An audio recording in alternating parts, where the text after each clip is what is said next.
Storm alarms are now up in some provinces in Bicol and eastern Visayas as Typhoon Dodong continues to approach land. The howler has gained further strength and speed as it moves toward northern Luzon. Storm trackers say there is a chance that Dodong may make landfall over the Cagayan-Isabela area before dawn on Sunday. The approach of the typhoon has prompted the NDRRMC to declare a blue alert. More from Christine Santos. The National Disaster Production and Management Council has raised a blue alert due to Typhoon Dodong, which entered the Philippine area of responsibility around 5 in the morning Thursday. To prepare for its onslaught, the Pre-Disaster Core Group conducted an emergency meeting to determine the preparedness of every province which was expected to be hit by the typhoon.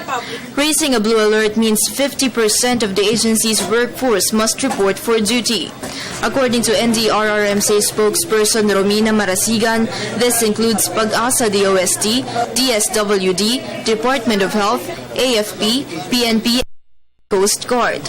Almost all of the areas which will be hit by the typhoon have a tourist destination, such as the Bicol region and Cagayan-Isabela. From white alert, so we raised it to blue alert, so 50% of our manpower is going to render duty at the operations center, including some agencies which will be requiring also to monitor 24/7 their own operation centers.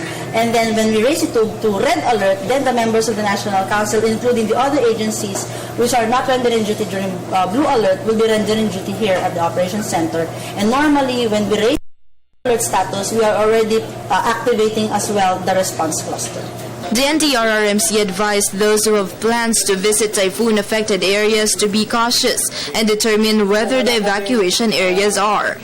Meanwhile, the Regional Office of the Civil Defense warned of possible landslides and floods. The NDRRMC urged the public to be obedient to authorities, especially when an emergency evacuation is needed.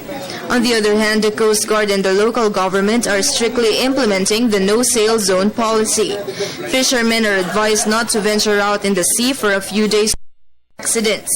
Even though the typhoon will not land on Metro Manila, Marisigan said rains are still expected, which may result in flooding. They have to realize that this typhoon is bringing heavy to intense rainfall.